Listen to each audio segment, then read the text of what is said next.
السلام علیکم ورحمت الله. اصل دین صاحب محترم پوښتنه کړې ده چې د غسل په کولو کې باید څومره اوبه استعمال کړی شي.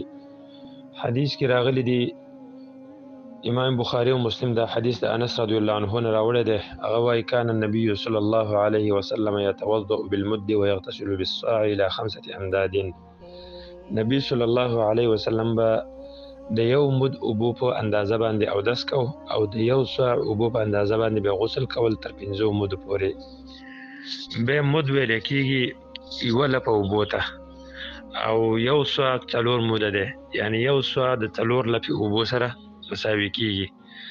او نبی صلی الله علیه وسلم به غسل تقریبا په 15 لپې اوبو باندې کوو، او مد به د لیټر په حساب باندې مساوي کېږي د 0.9515 لیټر سره، او صاع به مساوي کېږي د لیټر په اندازه باندې 3.13 لیټرو سره، چې دغه مقدار اوبو باندې به رسول الله صلی الله علیه وسلم اودس او غسل کوو.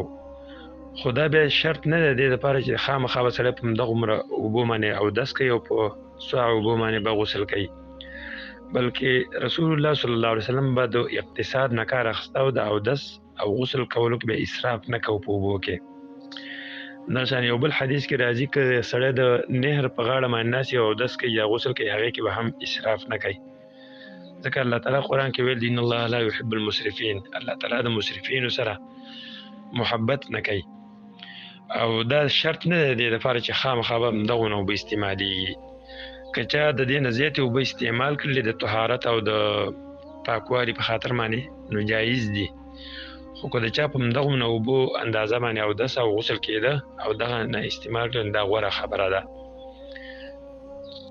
دغه شانه که چا د فرض ادا کېدو لپاره د غسل په کولو کې یو صاع یا 15 موده 15 لپې اوبه استعمال کړي او په دې سره غسل وکړل، یعنې ټول بدن یې لوند که، او وروسته د بدن د نظافت او د طهارت دپاره صابون او شیمپو دا استعمالول او هغې کې ډېر اوبه مصرف شولې، نو د هغې کې څه حرج نشته دی. خو که دغه فرض په دې اندازه باندې ادا کړي، کومه اندازه چې په دې حدیث کې ذکر ده، نو دا غوره او اعلی خبره ده. والله تعالی اعلم.